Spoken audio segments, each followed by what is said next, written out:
Good morning, students. Today we discuss theorem. Let A and B be arbitrary non-zero elements of an Euclidean ring R. Then A and B have GCD D such that D is equal to MA plus NB for some Mn belongs to R. कि अगर A और B कोई भी arbitrary non-zero elements हैं Euclidean ring R के, तो A और B का जो GCD D है उसको हम कैसे लिख सकते हैं? तो वो D किसके इक्वल है? MA plus NB. या second statement, let R be an Euclidean ring, then any two elements A and B in R have a GCD, उनका GCD एग्जिस्ट करेगा. यूक्लिडियन रिंग में अगर कोई भी दो नॉन जीरो कोई भी दो आर्बिट्ररी अगर आप एलिमेंट कंसीडर करते हो नॉन जीरो एलिमेंट्स, उनका GCD एग्जिस्ट करेगा. ये हमें यहाँ शो करना है. लेट S, हमने यहाँ S क्या लिया?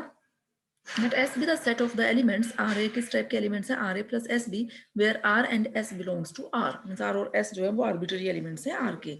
अब हम क्या क्लेम करना है? Now we claim that S is an ideal of R. हमें प्रूव करना है. और इसको आइडियल दिखाने के लिए सबसे पहले तो हम क्या दिखाएंगे? ये नॉन एम्प्टी है.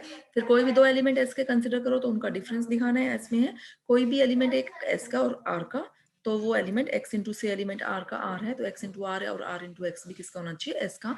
तो s क्या बन जाएगा? आपका आइडियल बन जाएगा. ठीक है. तो ये आइडियल की डेफिनेशन हमें यहाँ प्रूव करनी है इसमें. तो पहले तो हमने क्या दिखाया?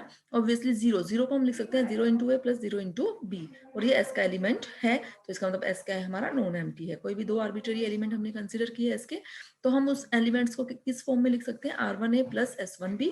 सेकेंड एलिमेंट y को हमने लिख दिया r2a plus s2b for some r1 r2 s1 s2 belongs to r.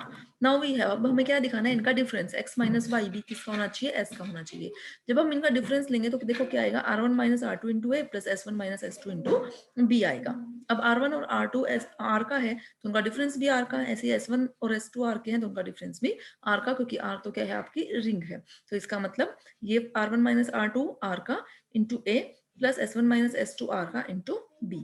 तो इसका मतलब x माइनस वाई किसका हो गया? s का. ठीक है. अब हमें और क्या दिखाना है यहाँ से? एक एलिमेंट आर एक्स का, सॉरी आर का, और एक एलिमेंट एस का, और उनका प्रोडक्ट भी हमें दिखाना है, वो एस में जाना चाहिए. Also if R is an arbitrary element of R, then R into X, R और एक्स कंसिडर कर लिया क्योंकि एक्स हमारा एस का है. तो आर को मल्टीप्लाई किया हमने एक्स से. एक्स क्या था? r1a plus s1b. जब मल्टीप्लाई करेंगे तो कैसे मल्टीप्लाई हुआ? r1a plus r1b. अब r1 ये दोनों ही किसके एलिमेंट? r के, तो प्रोडक्ट भी r का, क्योंकि रिंग r जो है वो क्या है? रिंग है, तो क्लोज है विद रिस्पेक्ट टू मल्टीप्लीकेशन. ऐसे r1b r का, तो ये एलिमेंट आपका किसका आ जाएगा?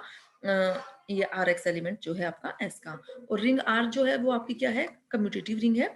तो इसका मतलब आर एक्स एस का है, तो X R X equal to X R is equal to S हो गया. तो इसका मतलब एस क्या है? बोथ साइडेड आपका आइडियल हो गया. But every ideal of a Euclidean ring is a principal ideal.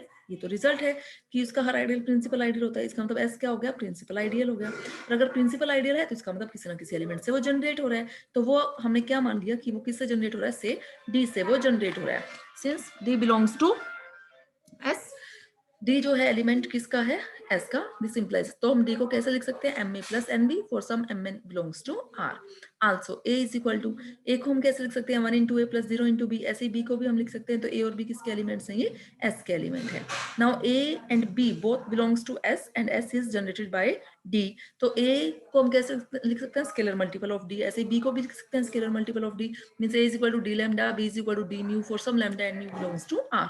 Now this implies, यहाँ से हम क्या कह सकते हैं? D divides A and D divides B. तो इसका मतलब डी कॉमन डिवाइजर तो हो गया ए और बी का. अब हमें क्या दिखाना है? ग्रेटेस्ट कॉमन डिवाइजर, कि अगर और कोई कॉमन डिवाइजर आ रहा है ए और बी का, तो सी से सी आ रहा है तो सी जो है वो डी को डिवाइड करेगा. तो डी क्या दिखाना है? हमें जीसीडी दिखाना है. तो हमने सपोज कर लिया कि सी जो है कोई और डिवाइजर है ए और बी का. अगर सी ए और बी को डिवाइड कर रहा है तो सी जो है एम ए को भी डिवाइड करेगा, एन बी को भी डिवाइड करेगा, मीन्स उनके मल्टीपल्स को भी डिवाइड करेगा. दोनों को कर रहा है तो उनके सम को भी करेगा, और सम का ही नाम क्या है? डी है. तो इसका मतलब डी क्या हो गया? हमारा जीसीडी हो गया. D is GCD of A and B. ठीक है. नेक्स्ट थ्योरम हम नेक्स्ट लेक्चर में डिस्कस करेंगे.